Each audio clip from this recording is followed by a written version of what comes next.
to the Point of Impact podcast with Rick McDaniel.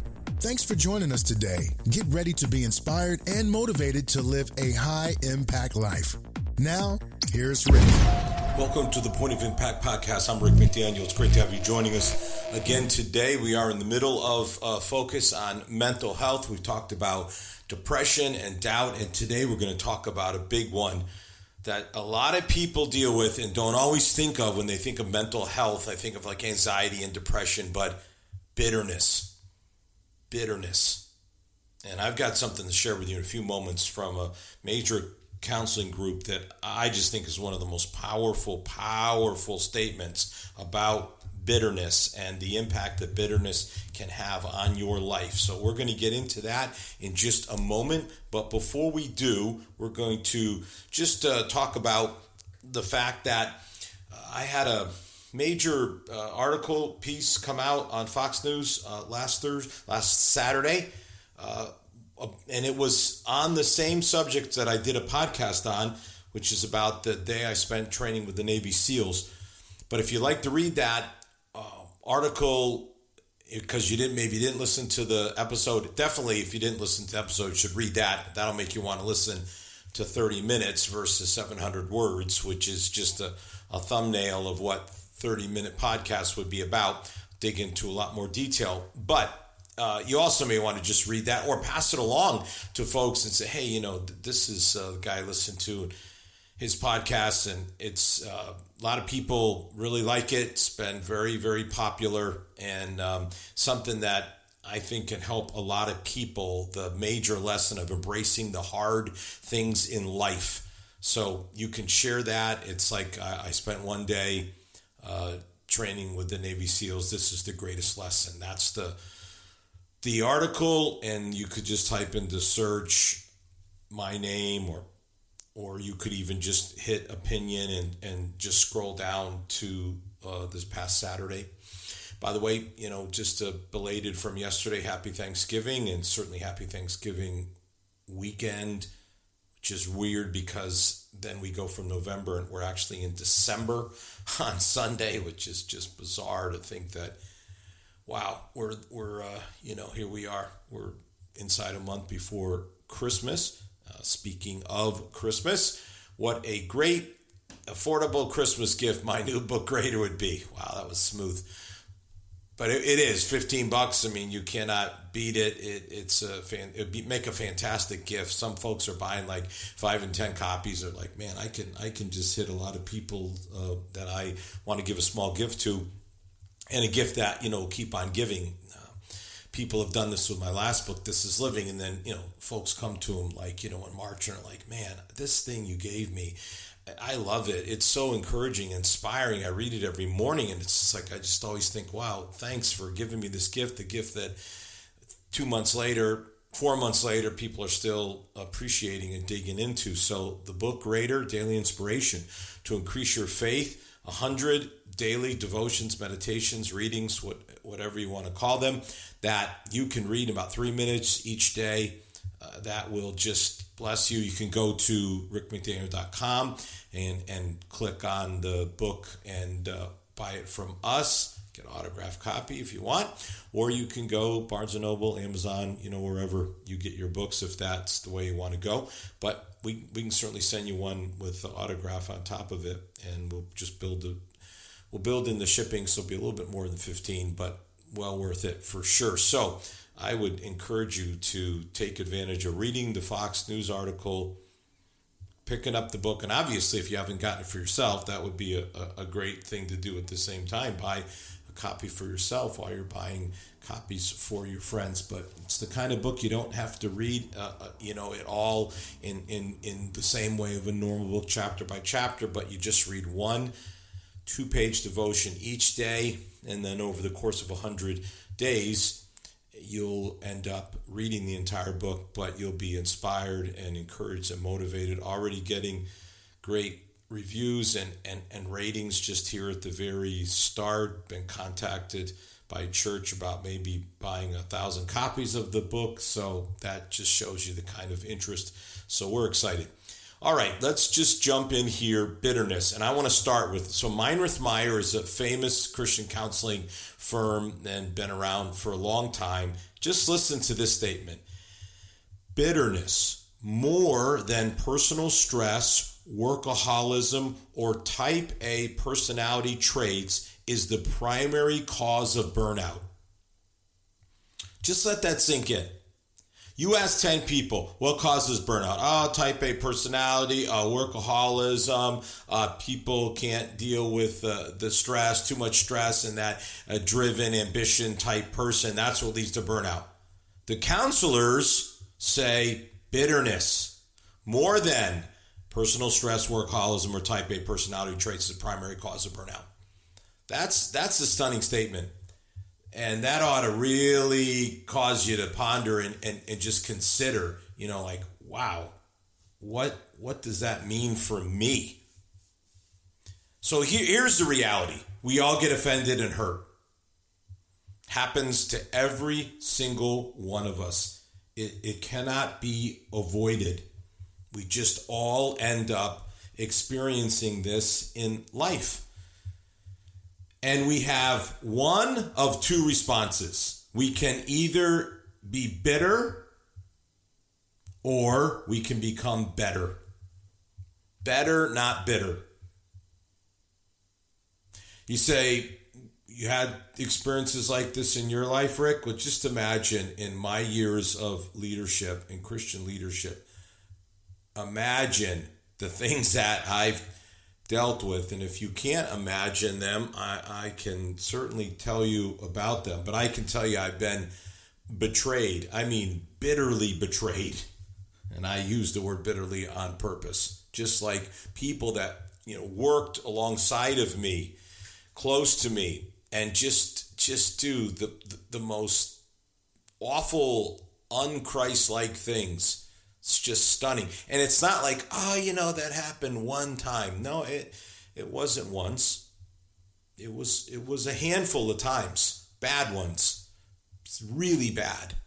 And maybe two handfuls. Not fun at all.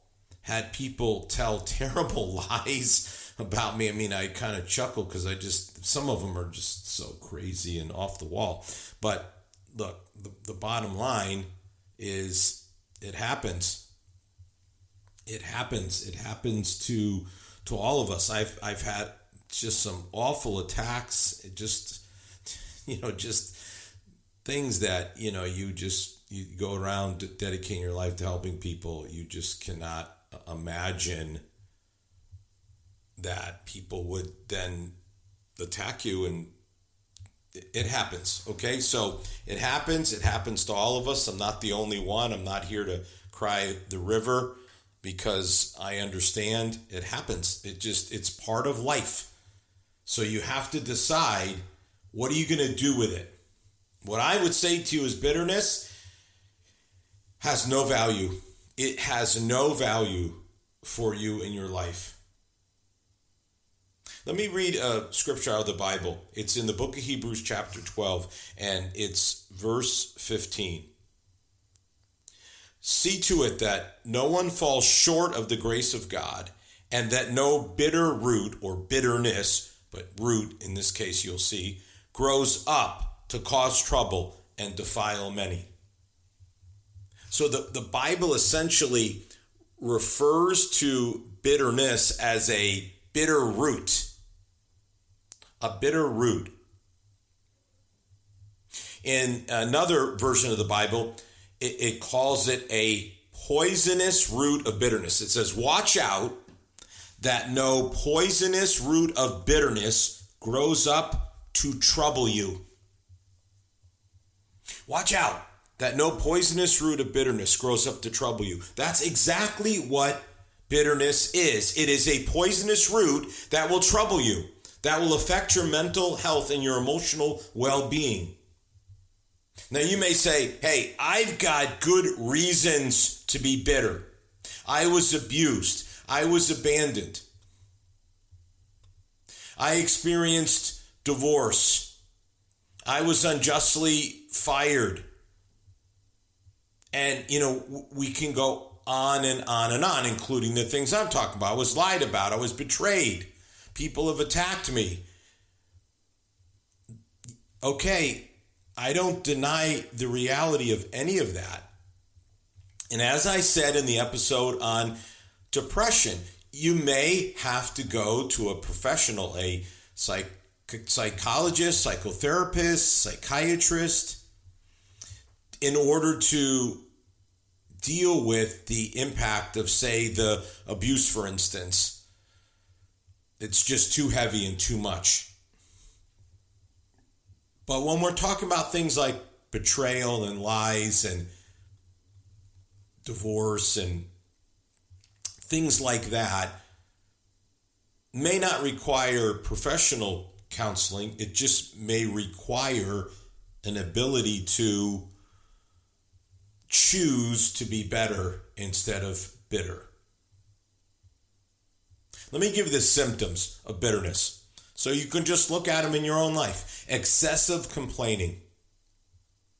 When that root of bitterness is in you, let's just dig into that a little bit more, like an unseen, below the surface, right? I want you to just picture this in your mind. This poisonous root under the surface, can't see it, and what it's doing is wrapping itself all around your heart, and it's choking out all the love and joy and peace out of you. Now, that is a graphic picture, but it is absolutely the truth. And that's why the Bible says it the way it did. And just one more time, watch out that no poisonous root of bitterness grows up to trouble you, corrupting many. I left those last two words out. Corrupting many. I mean, that's it. It doesn't just affect you, it affects other people too. So excessive complaining, interpersonal conflict, there's the corrupting many. In other words, because you're carrying around this bitterness, it ends up spilling out into your relationships. So you end up having more interpersonal conflict, more intense emotions, instead of just, say, typical emotions, they become intensified. Inability to trust. Can't trust because you're carrying around the bitterness of what happened to you in the past. So this is just one of those self-diagnosis things. I mean, you tell me, excessive complaining. I don't complain that much. Ask somebody who knows you well. Do I complain a lot? Do you want me to tell you the truth? Yeah, you do. No, I don't. Okay. Well, wait, no, really? Yeah, you do. Have a lot of conflicts, and, is it everybody else? There's a lot of stupid people in this world. There's a lot of irritating people. There's a lot of, those people. I just had a little experience this week with somebody just making something so simple difficult. That can happen occasionally. Oh, I just run into all the bad ones. Well, maybe not. Maybe it's you. Maybe it's what's inside of you. Emotions get intensified. Well, I have reason to be angry. Yeah, occasionally again, but too much intensity in too many emotions, can't trust. There's a guy in the Bible, Joseph. He was sold into slavery by his brothers. How's that for a reason to be bitter? Can't think of a better reason than that. Like, this is a reason to be bitter.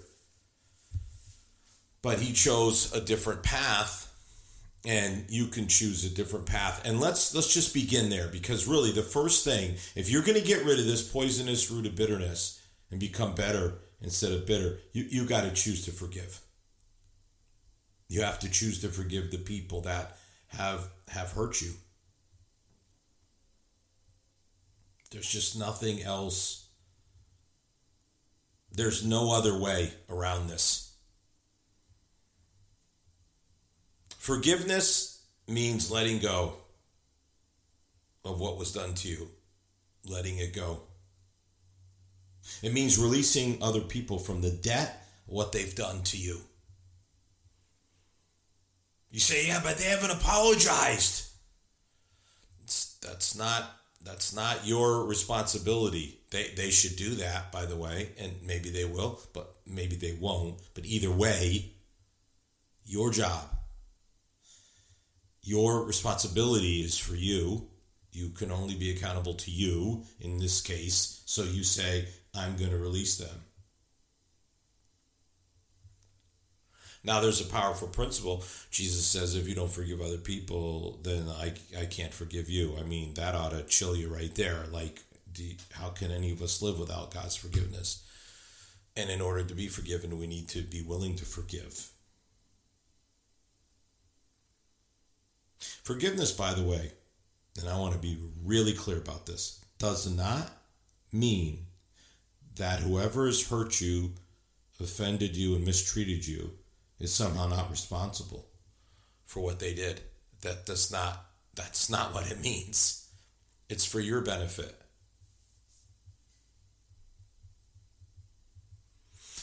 There's various versions of this, but let's just say it one way. Bitterness is like eating poison and expecting the other person to die. Like, what? Ingesting poison and the other person's going to die. No, you're going to die. The love and peace and joy in your life is going to die. You have to get rid of it. And the way you get rid of it is through forgiveness. By the way, forgiveness also, so it doesn't mean that somehow people are not responsible for their actions. They are. Second thing is, forgiveness does not mean you have to somehow be reconciled and become friends. It doesn't mean that. Some people are not safe and you cannot be friends with them. But you can forgive them for what they've done. If we look at this story just for a moment with Joseph, his brothers are jealous of him. That's just the hard, cold facts. They're jealous of him. They are. So they sell him into slavery. There's a famine. The only country in the world at that time that has food is Egypt. The only reason they have food is because God spoke to Joseph in a dream years before and said, start building all these grain silos and start storing up food because you're going to need it, because there's going to be a famine that's going to come at some point. And so Egypt had all these storehouses and no one else had ever planned for a famine. So everyone had to go to them. Joseph was essentially the prime minister. There was a pharaoh. He would be like the king of Egypt. And then the prime minister, the guy that sort of ran the day-to-day operations of the country, that was Joseph. The guy who was not even Egyptian and who was sold into slavery. And that's a long story, too long of a story for this podcast today, of how he ascended from jail all the way, from slavery. Then he ended up in jail, again, unfairly, totally unjust. In fact, he did the most, virtuous thing you can do, which is basically a woman threw herself at him, and this woman happened to be Pharaoh's wife, and he said, no, I can't do that. That's wrong. I can't do it. And he literally fled. She accused him of sexual assault, sexual impropriety, whatever terminology you want to use, and he ends up in jail. Out of all that, he ascends to this incredible position. I mean, it's an amazing story, and it's in the first book of the Bible, in the book of Genesis. So you can read his story if you want, and it's really quite a story to read. It's at the very end of the book of Genesis is where you'll kind of learn about his story. So it's a fascinating story to read the entire thing. But if you get to the last chapter, basically Joseph's brothers are like, okay, our dad is dead. Dad was the one that loved Joseph so much, and Joseph loved him. And, it's just going to be bad because now he's gone and we're in trouble. We need food. And they're like, okay, this is This is not good. Like, this is not good at all. And they said Joseph's going to show his anger and pay us back for the wrong that we did to him. This is after the dad died. And Joseph forgave. He forgave. He said, don't be afraid of me. Am I God that I can punish you? You intended to harm me. God intended it for good. He brought me into this position so I could save the lives of many people. Don't be afraid. I'll continue to take care of you and your children. So he reassured them by speaking kindly to them.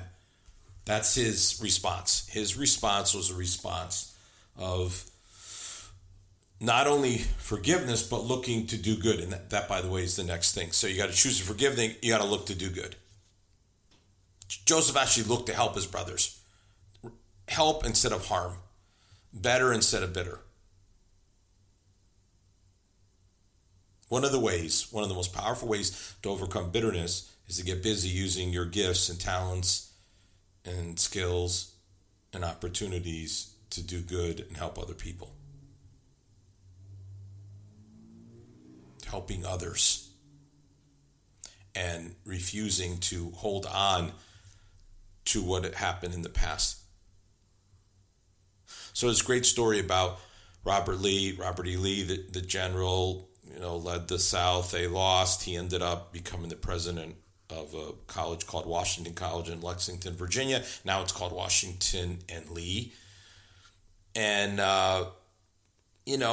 he had to live with the reality of defeat and all that meant for his life in terms of what wasn't going to be what he thought it was going to be. But he didn't lose heart. He was someone who ascribed to that mantra, misfortune nobly born is good fortune. I think Marcus Aurelius said that. Misfortune nobly born is good fortune. So tried to be a good leader and pour into young men.